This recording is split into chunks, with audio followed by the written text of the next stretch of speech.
So I was scrolling through Instagram when this video popped up. I posted the video to take a closer look, and to my greatest surprise, it was the JF-17. Guys, you wouldn't know how happy I was when I saw this, because it was the Nigerian Air Force that actually posted this video on Instagram. And honestly, seeing it gave me a little confidence, because even though Nigeria purchased three of these aircraft, they could significantly change and strengthen the Nigerian Air Force ability to protect our airspace. For those of us who don't know, this is the Chinese Pakistani built JF-17 Thunder Block 2, a lightweight 3rd generation multi-role fighter. Yes, Nigeria is having a 4th-gen fighter, 3 for that matter. This jet is often compared to aircraft like the F-16, even though I think the F-16 outperforms it in almost every area. But one thing the JF-17 does exceptionally well is deliver a lot of capability at a much lower cost. Now, I couldn't quite tell from the video whether this was the two-seat JF-17B or the single-seat variant, but one thing is certain: Nigeria now operates a 4th-generation fighter aircraft, and that opens up capabilities the Nigerian Air Force simply didn't have before. The aircraft, being a multi-role fighter, means it isn't built for just one mission. It can conduct aerial reconnaissance, intercept hostile aircraft, missiles, and drones, deliver precision strikes against ground targets, and perform several other combat missions depending on what the situation demands. So right now, can just these three aircrafts really make a difference for the Nigerian Air Force? Let's find out together. In modern air combat, speed isn't just about being fast, it's about reaching first, because the aircraft that gets to the fight first often has the advantage.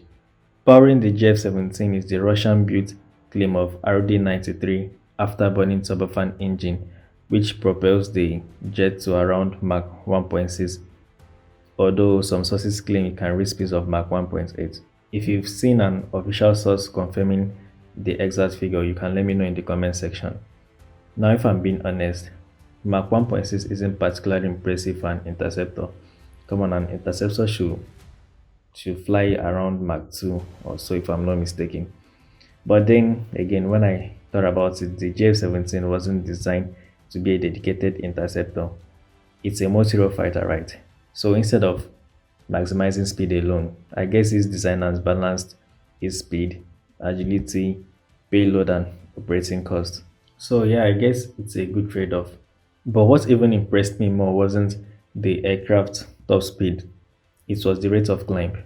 The JF-17 can climb at an incredible 59,000 feet per minute and has a service ceiling of about 55,500 feet.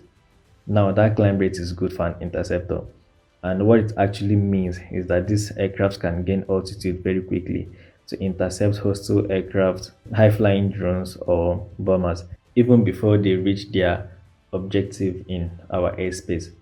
So you get the point. Speed gets you to the target as fast as possible.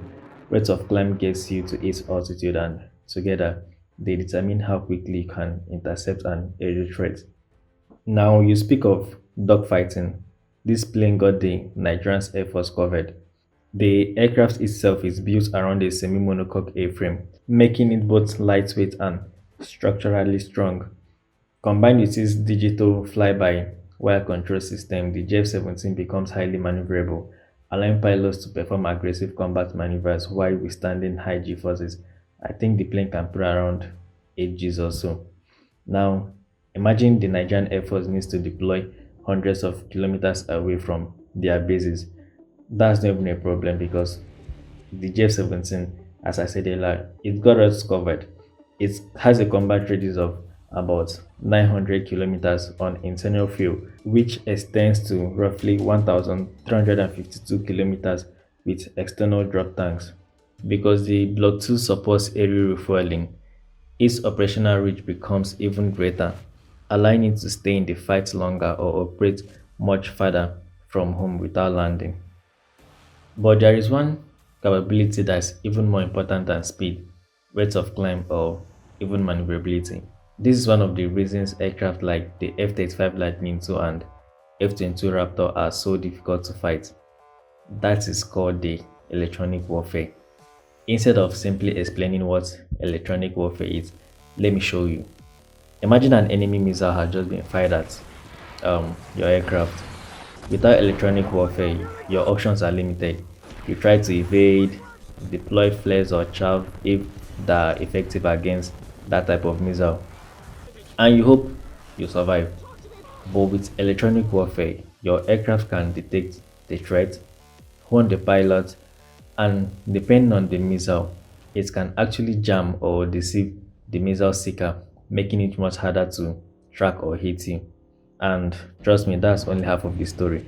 Now, let's also imagine.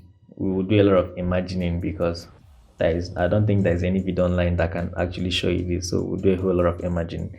So imagine again that you're flying deep into enemy airspace. The J-17 isn't a stealth fighter, so the enemy radar can still detect it, right? Now, its electronic warfare capabilities can transmit powerful jamming signals that interfere with those radars, making it much harder for the enemy to actually track their location in their own airspace or guide weapons towards them. So, in other words, the enemy knows you are there. They just can't get a reliable picture of where you are. Now, what do you think they can even do if they don't know where you are? That right there is crazy. But here's the part most people also forget. Electronic warfare isn't just about attacking enemy electronics, it's also about protecting your own. So let's imagine again the enemy tries to jam your own radar or interfere with your communications. Electronic protection works to keep your sensors and systems operating, allowing you to continue fighting. So while the enemy is trying to find you, you are making sure that they can't, and that's the true power of electronic warfare. And that's why electronic warfare is often described as winning battles without firing a single shot. Come on, is that not amazing? Speaking of firing shots, the J-17 can actually carry air-to-air missiles, air-to-ground missiles, anti-ship missiles, guided and unguided bombs, along with a 23 mm twin-barrel cannon. It's a Multirole fighter, as I said. So that means that a pilot can launch on air-to-air defense missions while still carrying weapons for ground attacks if the situation changes. Now I hope you are not getting bored. But if you're actually getting bored, wait till you hear this one more cool feature. What if I told you this aircraft has WhatsApp installed? Well, not exactly WhatsApp because it's called data link, but it works in a very similar way with WhatsApp. So now, instead of sending text messages, right, the aircraft is constantly sending battlefield information between friendly aircraft and ground stations in encrypted form without pilots having to talk over the radio. How else can I explain this if it's not using WhatsApp? What this actually means is that now imagine aircraft A detects an enemy fighter. Instead of telling aircraft B over the radio, um, I don't know how they communicate over there, but aircraft B instantly sees the same target appear on its screen in real time, even without turning its own radar. Now that right there is teamwork and WhatsApp. Now we've talked about the specifications individually. Now let's put everything together. I'm trying to tell you a fictional combat scenario, not a real Nigerian Air Force mission. So don't judge me, but the fictional combat scenario is one that will show how the JF-17 Block 2 system could actually work together on the battlefield. Now it's time to continue imagining. Imagine two Nigerian Air Force JF-17 Block 2s are on their way to strike an enemy base, flying hundreds of kilometers behind them, an airborne warning and control system aircraft, that's if they're actually having one, suddenly detects two hostile fighters heading straight towards the JF-17s. Now WhatsApp comes in. Instead of warning the pilots over the radio, the airborne warning and control system aircraft instantly sends the enemy's position through the data link in an encrypted format, don't forget. And within seconds, both J-17 pilots sees the hostile aircraft appear on their cockpit displays without even searching with their own radar. Their improved avionics combine all that information into one clear tactical picture. Now, those enemy fighters haven't spotted them yet, so the mission continues. Each aircraft is carrying bombs for the strike, air-to-air missiles for self-defense, external fuel tanks for extra range, and an electronic warfare pod. Now, as they approach the target, enemy radar locks onto them. Immediately, the electronic warfare system warns the pilots and begin jamming the enemy's radar, making it harder for maybe their surface-to-air missiles to keep track of the aircraft, like to maintain a reliable track on the aircraft. So rather than abandoning the mission, the pilot presses on, destroys the target, and because they never had to replace their air-to-air missiles with extra bombs, they are still fully armed to defend themselves against those enemy fighters that they saw earlier.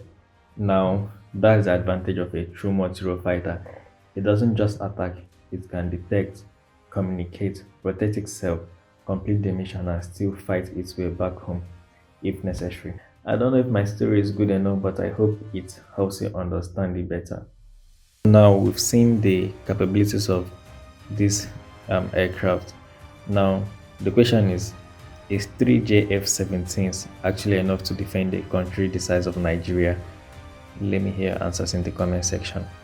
Thank you, and don't forget to like and subscribe.